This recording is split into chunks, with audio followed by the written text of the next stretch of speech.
guys, it's Kristen from Swagger Magazine, and we have a very special guest today. We have reality star, actor, philanthropist, mental health advocate, and recovery advocate, Jason Walher. Jason, how's it going? Doing very well. Thank you so much for having me. I appreciate it. It's our pleasure. Now, I wanted to start the interview by discussing the amazing partnership that you have with the Oakvine Recovery Center. Can you tell us a little bit about that partnership and why it's important to you? Yeah. So look, for those of you that don't know, I struggled for many years with substance abuse, mental health, and addiction. And, I made it my primary goal to give back and help those that are struggling. And so with Oakvine Recovery, they are a PHP IOP program. So that means they focus on the aftercare portion of treatment. And to me, that's where it's most important. That's where the rubber hits the road. Look, detox and residential are very important, but after you actively arrest the disease and get stabilized, it's really important that you have a good transitional program. And so, like I said, that's where the rubber hits the road. And, something that we do really, really well is we help people reacclimate back into their natural stressors, be in life, while being able to bring it back into a controlled environment and process what it is they're doing. So I love the work that we're doing. We're really changing lives and making a difference. That's amazing. Now, you serve on the board of director as well for the Red Songbird Foundation, where treatment scholarships are available and offered. Now, how does an individual in need apply for this scholarship? So just a little bit, if I can, real quick about Red Songbird Foundation. Yeah. Our whole goal is to create the most safe and trusted resource for people that are struggling with substance abuse and mental health. It's freestanding. It's not aligned or connected with any actually treatment centers. And what you can do is you can actually go to redsongbird.org and you can actually fill out the application form there. And year to date, we actually have given away over $1 million in treatment scholarships. So, wow. And that's the thing is there's so many people that are struggling that don't have the means to get the help that they need. And so we wanted to make it more accessible to those. And again, it's so needed, and it's a passion project for me for sure. That's amazing. Now, just to on a note there, you said that the scholarships that you guys are offering, it could be accessible to any treatment center. Is that correct? Just for clarity around that is the treatment. We're not aligned with any treatment center specifically. Okay. So some treatment centers will allocate us or give us in-kind scholarships, like Oakvine has, Northbound has, but the cash contribution scholarships that we give is based on the necessity of the client's needs. Okay, wonderful. That's great. Speaking of clients' needs, what should an individual look for when they are looking for a treatment center? So that's actually a very, very good question. And that's something that we try to provide through Red Songbird Foundation is getting people educated on what it is that they're actually going up against. And one of the things that I highly recommend for people that are seeking guidance or help when looking for treatment is to definitely look at the credentials, look at the medical director, look at see if there's an ASAM certified doctor there, look at the credentials of the psychiatrist, the psychologist, look at the credentials of all the therapists, all the case managers, see the turnover rate. Definitely, if you can, I'd get there to do an on-site tour, see how often you're meeting with your case manager and or your therapist, see what the programming looks like, see if they have a family component and or a family program that is attached to it. But it's really doing your research on the staff. And even if you go there and you can do a tour, even pull a client aside and say, hey, how's it going here? But, do the due diligence because there are really good and amazing treatment centers that are out there. But you have to, you got to do the work and make sure that they are offering what they say they're doing.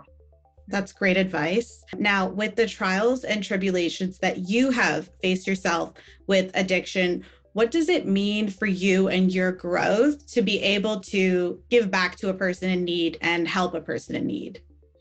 Look, there is nothing more gratifying than giving back and not looking for anything in return. A mantra that I live by is do something nice for somebody and don't get caught. I like that. Yeah. What have you learned about yourself through recovery? And have you learned anything about yourself on your personal journey that surprised you? God, look, one of the most beautiful gifts of sobriety was for me to actually get to know myself. For so many years, I'd lost sight of who I was, and I'd lost sight of who I was at a very young age, at 13, 14 years old. I can even identify that I struggled with addiction before I ever picked up a drink or a drug, because it's the thing that's between my 2 ears and behind my eyes. It's the way I think. It's almost like a thinking problem. And once I was able to have alleviation from drugs and alcohol, I'd lost sight of who I was. And so when I got sober, I was really able to connect with myself, and because I grew up surfing, skateboarding, snowboarding, playing baseball. I was a very active person, and my addiction led me to being isolated in a room by myself, and it literally had robbed me of everything. And so, by being sober, like I said, I had no idea that I would be an advocate for substance abuse or mental health. By me getting sober, I've been able to help a lot of family members, but I'd say, like, in general, one of the most beautiful things was just really getting to understand me and know what I like, know what I don't like. And it's on a daily basis getting to know that, and it's the self-discovery. And I didn't realize, like, there was little things that I mean, for funny things that I had never explored or tried doing. It was some of the stuff, like I was saying, whether it was picking up a ukulele, trying to play musical instruments, just doing other things that I never thought I would ever try, were definitely a beautiful thing. But just even being a family man, you know what I mean? And I never thought I would ever have kids. I never thought I would have, I never thought I'd get married. I mean, geez, I didn't think I was going to make it past 21 years old. So, I mean, literally every single thing that I've have in my life today is just truly a gift. That's amazing. Now, you are a dad, which is incredible. And have you noticed, has fatherhood changed you and made a positive impact on your life at all? It really has. And I mean, it's like, until you have kids, you really don't understand the meaning of, like, how deep your love can get. And, for me I grew up with a very structured family. I had a mom and dad that were very involved in my life, which was very, very instrumental. And I think it definitely plays into a part of my journey and my story, because originally when I got sober, my disease took me to the depths, not wanting to live. I wanted to commit suicide, and my motivation became my parents and my family. And so I think having that upbringing really instilled some really good morals and values. And for me, being a father is the most incredible gift. And, if I could replay, like, one moment every single day, it's when I walk in that front door and I get home and I see my daughter run up to me and say, "Daddy, Daddy, Daddy." I mean, it's just, there's so much love, so much joy, so much happiness that comes from it, that there's nothing better. That's so beautiful. I'm so happy for you. Thank you. So we know that you were on Laguna Beach in the hills, of course. Now, if you could go back in time and give your younger self prior to filming advice, what advice would you give yourself, knowing what you know now? That's another great question, because it's like, I wouldn't be at where I'm at today if I didn't go through and experience the things that I did. But at such a young age, having, such negative self-talk, and, just being so hard on myself, I would have given myself more grace. That's, if I could give myself, like, one piece of advice, it would have been, be nicer to myself.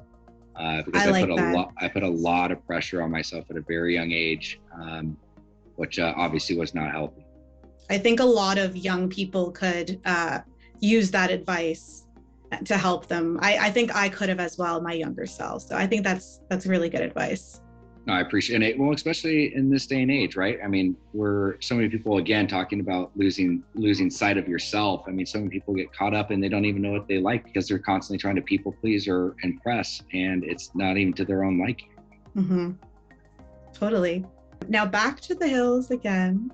Yeah. You were previously known as the bad boy that Lauren did not go to Paris for. Did you ever have the opportunity to, talk to Lauren, make amends with her? Did you have that opportunity? Yes, I have had the opportunity, and I definitely, we've connected, we've talked, and I've taken ownership and accountability for all my mistakes, and did whatever I needed to do to make things right. That's awesome. I watched the show when I was in high school, and I was always team Jason. I'm just going to throw it out there. I appreciate that. I was always Team Jason. We kept it interesting back then, didn't we? Yeah. Oh yeah. It definitely paved the way for a lot of other shows, I have to say. Appreciate that. For the new season of The Hills New Beginnings, which just launched in the summer, do you think that fans can expect a third season? What's funny is I'm actually sitting here with Frankie. I'm actually at Frankie's house, right? I'm actually with Frankie. He's over there somewhere. That's awesome. Say hi, Frankie. Hi. I'm over here. We were just talking about that. And I can tell you, we honestly don't know. Which I feel I honestly think now that, again, as I think there was so much good momentum with it going, I would hope they'd bring it back, but we'll have to see. Well, fingers crossed. I'm sure that fans would love to see another season. So that would be awesome. So I was going to say, do you keep in touch with any co-stars? But I guess we've got one right in the room with you. Yeah, still stay in touch with Frankie, stay in touch with Audrina, Caitlin. I'm connected with Chris. Nice. And yeah, I still talk. I talk to basically everybody, but besides the Pratts. Okay. Yeah. And that's the tea. Yeah. Oh, that's awesome. Now, just to I have a question for you. What'd you think of the reboot? I really, really enjoyed it. A lot of my favorites were on it. I've always been a big Audrina fan. She's amazing. And I would love, obviously, if, in some way we could get Lauren to pop by on an episode, even if it was just, I don't know, a reunion. I think that'd be cool. But I love seeing everyone kind of grown up and living life. And it's cool and full circle as a fan who watched it in high school. So watch it as a young adult and see where everyone's at. So I appreciate that feedback. No, it would be cool. Lauren's obviously, she's living her own life in Laguna and got her family and her kids and her businesses, but it would be cool if she came back for, just to pop by. Because she's a big part of why the shows, she is the reason why the show's where it was at. So. Oh yeah. The fans would love that. So maybe MTV can make something happen there. We'll make Frankie do it. Frankie can make it happen. Now, to kind of circle back to what we were talking about in the beginning there, if you could give advice to someone who's struggling with mental health or addiction, if you could give them like loving advice, what would you give them? And I encounter this often, and, so many people are struggling and so many people have so much shame and guilt associated with what it is they're struggling with. And I'd say, look, you're not alone. I think it's important to understand that you are struggling with an illness and you have a sickness and there is a solution. And this is, if you wanted to do something about it, this is the last day you ever have to feel like this. I love that. And I have to say, I have had family members myself who have struggled, and what you're doing is absolutely amazing. And I thank you for using your platform for giving those people a voice, because sometimes they need it. So. No, I appreciate it. Honestly, this is just being just as a very candid comment. It's just like, it's crazy to look back over the last 15 years and to see where, life has taken me. And it's like, I wouldn't change it for anything. Yeah, there was a lot of mistakes I made. There's a lot of foolish things I did. There's a lot of things I wish that were not, that I could take back, but it's also, it's really shaped and molded me into the person that I am today. And it's given me this ability to be able to connect and relate with somebody that's either 13 years old or an 80-year-old individual. So, I can really connect with that. And for me, it's just been it's just really cool to see where I'm at. Like I said, I never thought I would have this life that I live today. And you do, and you're here, and we're talking about it, and you're doing great stuff. So. Well, and I really appreciate that. Well, I really appreciate that. I really do. Amazing. So nice. Well, thank you so much for your time. Of course. So nice talking to you, and have a beautiful day. Awesome. Appreciate you. Thank you. Take care. Bye-bye.